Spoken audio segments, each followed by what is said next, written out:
Linear independence, what is it? Well, if you have certain vectors, a set of 3 two-dimensional vectors,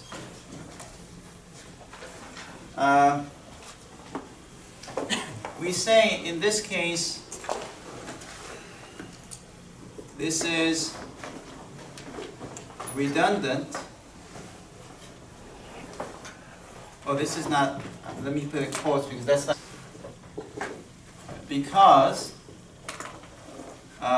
span of 1, 2, 3, 4, negative 1, 3 will be same as span of 1, 2, and 3, 4.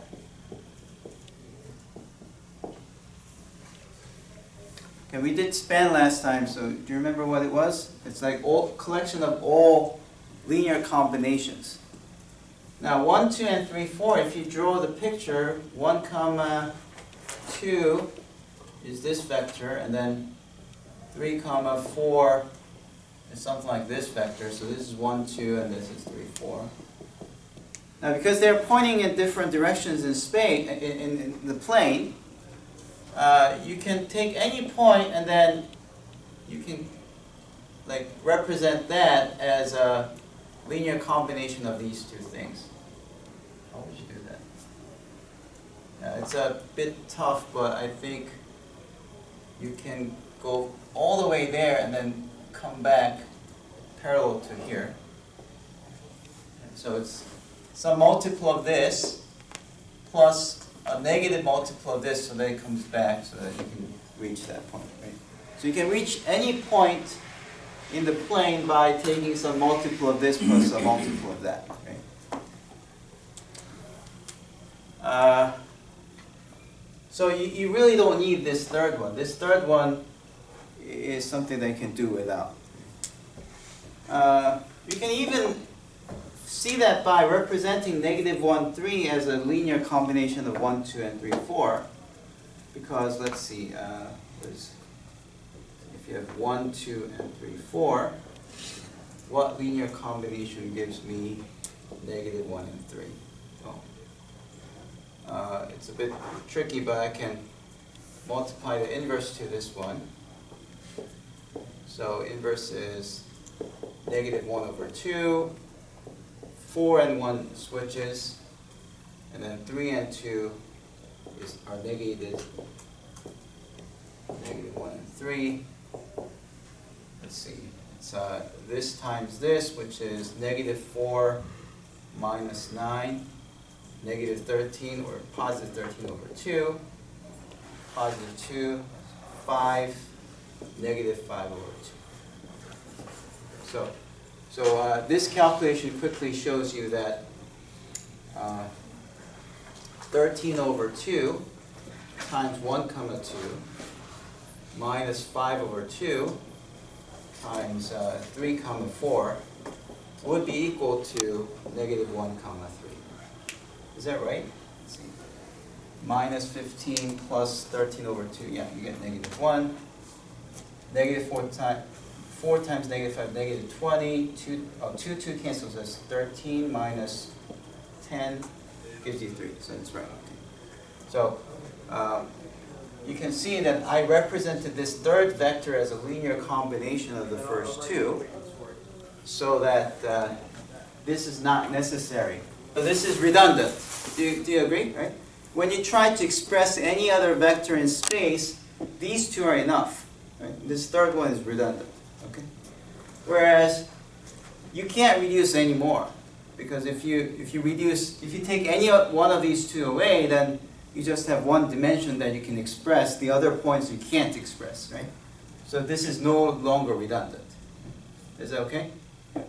So you can say that this system is redundant, whereas that's not redundant. And the word that we use, actually, the correct word that we use is, for this one, we say that this system here is called not linearly independent. Whereas this system, we say this is linearly independent.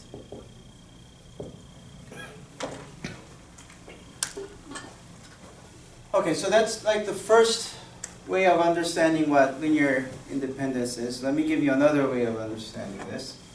So apparently, linear independence means that none of the vectors, so here, none of these vectors are expressed as linear combinations of the other.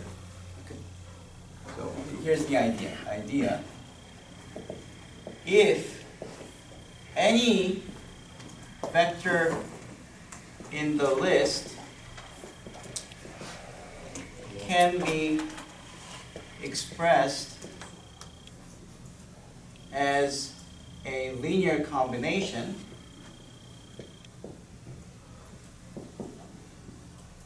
of others, then we say the list is not linearly independent.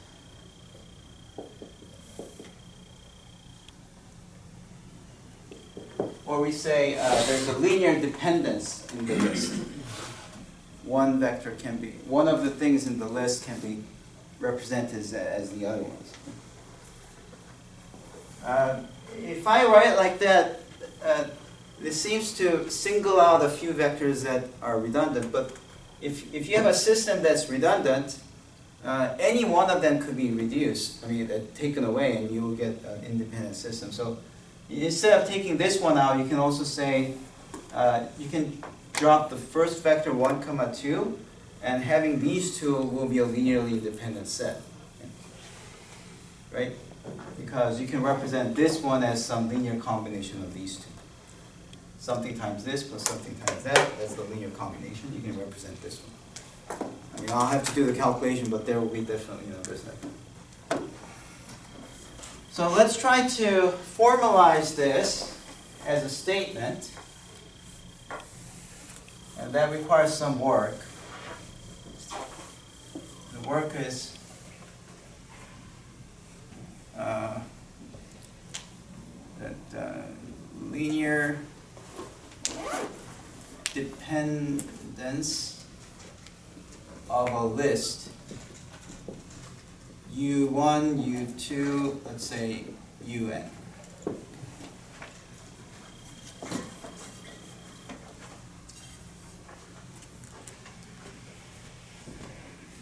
According to the definition that we just said, means that if this list is linearly dependent, that means there's a UK, some vector that can be written as A1, U1, A2, U2, and then see, you can't have a UK there, so this part that shouldn't be there.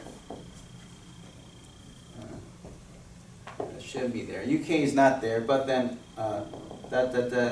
you have AN, UN.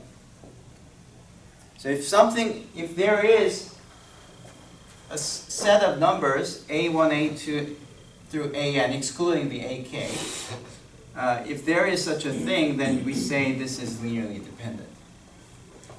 But as I said, if this happens, then you can always bring one of them to the other side and solve for U1 or U2, right?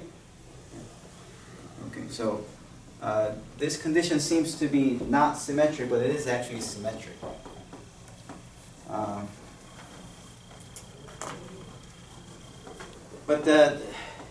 Yeah, that's a problem. This definition is not as symmetric as we want, so let's rewrite this condition like that. This means that you have A1, U1 plus A2, U2,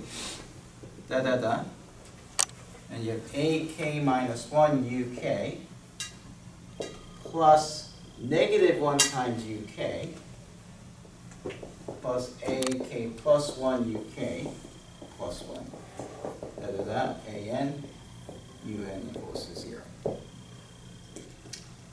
So all I did was I put this UK to the other side and then wrote like this. Okay? And what that seems to indicate is that if this list is linearly dependent, then there should be some set of numbers, a1 through an, where if you just multiply them, add them, you get 0. So here's an observation.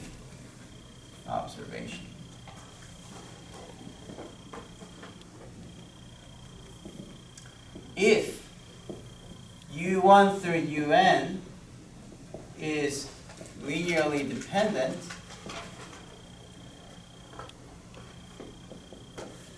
then there exists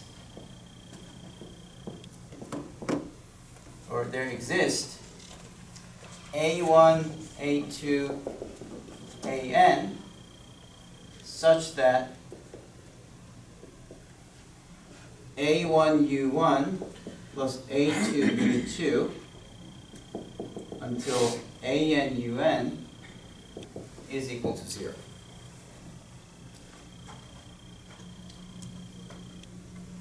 Right? If something like this happens, you can always move this to the other side and make one side 0, and then you have such numbers, right? Now this condition wouldn't be saying anything at all, because whether it's independent or dependent, you can always just choose 0, 0, 0 for everything and it will be true, right? So to make this a non-trivial statement, we require that with not all a1 through an 0. So at least one of the a1 through an should be non-zero.